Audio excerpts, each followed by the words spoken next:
በውጭ ሀገር ተደብቀው በኢትዮጵያ ላይ ኢሰብአዊ ድርጊት ሲፈጽሙ የነበሩ ህገወጥ የሰዎች አዘዋዋሪዎች ተያዙ። የኢትዮጵያ ፌዴራል ፖሊስ ከተባበሩት አረብ ኤሚሬትስ በዱባይ ፖሊስ ጋር በመቀናጀት በውጭ ሀገር ተደብቀው በኢትዮጵያ ላይ ኢሰብአዊ ድርጊቶችን ሲፈጽሙ የነበሩ ዳውድ ተፈሪ ለገሰ እና ደስታ ተገኝ አበጋዝ የተባሉ ህገወጥ የሰዎች አዘዋዋሪዎችን በቁጥጥር ስር ማዋሉን አስታውቋል። ሁለቱ ዋና ተጠርጣሪዎች የተለያዩ ማታለያ ዘዴዎችን በመጠቀም 105 ዜጎችን በህገወጥ መንገድ ወደ ዱባይ በመውሰድ እና ከ188 ሚሊዮን ብር በላይ ከተጎጂዎች በመሰብሰብ በበርካታ ዜጎች ላይ ከፍተኛ የሰብአዊ መብት ጥሰት ሲፈጽሙ የቆዩ መሆናቸውን የኢትዮጵያ ፌዴራል ፖሊስ ከዱባይ ፖሊስ ጋር በመተባበር በቁጥጥር ስር ውለው ለሀገራችን ተላልፈው እንዲሰጡ አድርጓል። የኢትዮጵያ ፌዴራል ፖሊስ ከተባበሩት አረብ ኤሚሬትስ ዱባይ የኢትዮጵያ ኤምባሲ በኩል በደረሰው ጥቆማ ተጠርጣሪዎቹ ዱባይ ተቀምጠው ሀገር ውስጥ ባሉ ተባባሪዎቻቸው አማካኝነት ወጣቶችን በመመልመል ወደ ዱባይ በመላክ በተዘጋጀ የማገቻ ቦታ በማቆየት በተለይ በሴቶች ላይ ጥቃት በማድረስና በማሰቃየት ከፍተኛ ወንጀል ሲፈጽሙ የቆዩ መሆናቸው ተረጋግጧል። የኢትዮጵያ ፌዴራል ፖሊስም ጉዳዩን ሲያጣራ ቆይቶ በሀገር ውስጥና በውጭ ሆነው በተቀናጀ መንገድ ወንጀሉን ሲፈጽሙ በቆዩ ዳውድ ተፈሪ ለገሰ፣ ደስታ ተገኝ አበጋዝ እና በግብረ አበሮቻቸው ላይ የፍርድ ቤት መያዣ ትዕዛዝ በማውጣት በውጭ ሀገር ያሉትን ከዱባይ ፖሊስ ጋር በትብብር በመስራት ተጠርጣሪዎቹን በቁጥጥር ስር ውለው ሐምሌ 10 ቀን 2018 ዓ.ም ለሀገራችን ተላልፈው እንዲሰጡ አድርጓል። ተጠርጣሪዎቹ ምንም አይነት ሰውን ወደ ውጭ መላክ የሚያስችል ህጋዊ ፈቃድ ሳይኖራቸው በሀገር ውስጥ ያለው ቡድን ከውጭ ካለው ቡድን ጋር ትስስር በመፍጠር በተቀናጀ መልኩ በተለያየ ካምፓኒዎች ስራ እናስቀጥራቸዋለን በማለት ከ2018 ዓ.ም ጀምሮ በርካታ ዜጎችን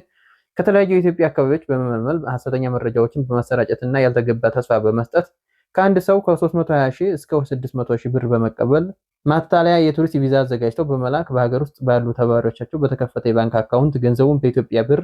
በድርሃም፣ በሪያልና ገቢ በሚያስደርጉ መሆናቸውን ፖሊስ ደርሶበታል። ገንዘቡን የከፈሉ ተጎጂዎች ዱባይ እንደገቡ በጉልበት ስራ ላይ እንዲሰማሩ በማድረግ ከተጎጂዎች ኮሚሽን በሚል ተጨማሪ ገንዘብ በማስከፈል እንዲሁም የ2 ወር የቱሪስት ቪዛ ሲያልቅ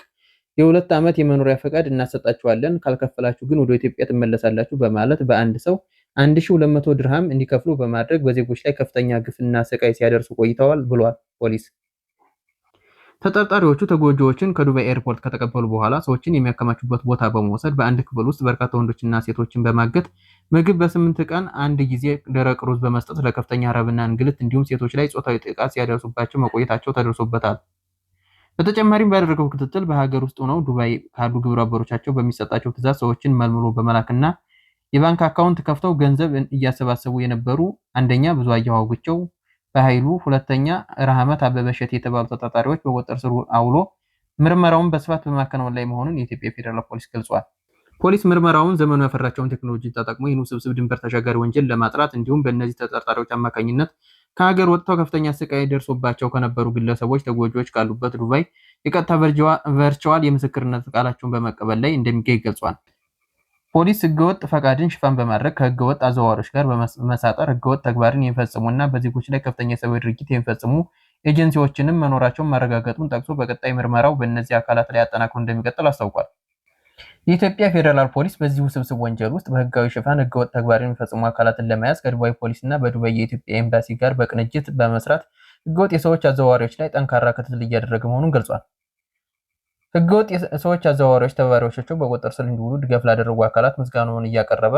ህብረተሰቡ የዜጎችን ተሳትፎ በመተግበሪያ አፕሊኬሽን ኢኤፍፒ እና 991 ነፃ የስልክ መስመር እና ሰው አልባ ፖሊስ ጣቢያ ኤስፒኤስን በመጠቀም መረጃን በመስጠት ትብብሩን አጠናክሮ እንዲቀጥል ጥሪ አስተላልፏል።